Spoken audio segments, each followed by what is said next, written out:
ATM, signal number 2, walang internet connection, so record na lang tayo. Share ko sa inyo yung devotion ko not so recently. Like to share with you in 1 Corinthians chapter 7 verses 29 to 35. I'm reading from NLT. Sabi sa verse 29, "But let me say this, dear brothers and sisters." Si Paul yung nagsasalita. "The time that remains is very short. So from now on, those with wives should not focus only on their marriage. Those who weep or who rejoice or who buy things should not be absorbed by their weeping or their joy or their possessions. Those who use the things of the world should not become attached to them. For this world, as we know, it will soon pass away. I want you to be free from the concerns of this life. An unmarried man can spend his time doing the Lord's work and thinking how to please Him. But a married man has to think about his earthly responsibilities and how to please his wife. His interests are divided. In the same way, a woman who is no longer married or has never been married can be devoted to the Lord and holy in body and spirit. But a married woman has to think about her earthly responsibilities and how to please her husband. I am saying this for your benefit, not to place restrictions on you.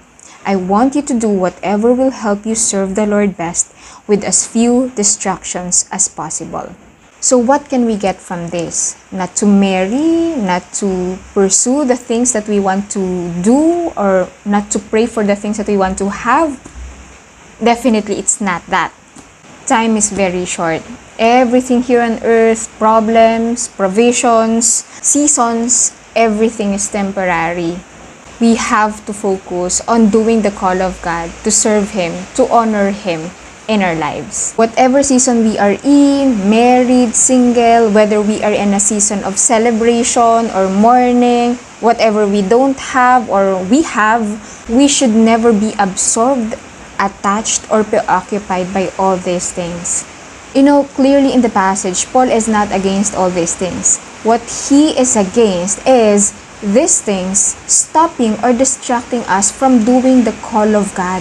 One particular thing he said for the unmarried or the singles is that marriage is a plan of God. But to be preoccupied by the longing to get married or to have a partner in life to the point that it is distracting you already or stopping you from doing the very call of God is so sad. But not only for the single people, but also for all of us praying for something or longing for something. As for me, I am praying for a baby. Maybe for some of you, praying for a job opportunity or a financial breakthrough. There's nothing wrong about all these things. What's wrong is if these things that we've been longing for so long distract us, preoccupies us, and has a tendency or maybe stopping us already from serving God or from doing the very purpose of our lives. Masyadong doon na umiikot yung buhay natin. Doon na umiikot yung araw-araw natin.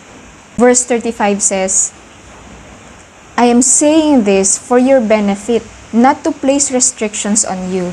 I want you to do whatever will help you serve the Lord best with as few distractions as possible."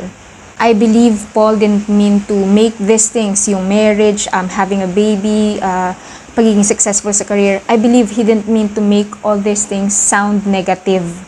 But we have to be aware that even good things, even answered prayers can become distractions if our focus or our priority is not clear to us. You know what's sad? It's possible that the very thing God gave us takes His place in our hearts. May it not happen to us. Instead, our prayer is that for these things to help us serve God better. That's all for now. Until next time.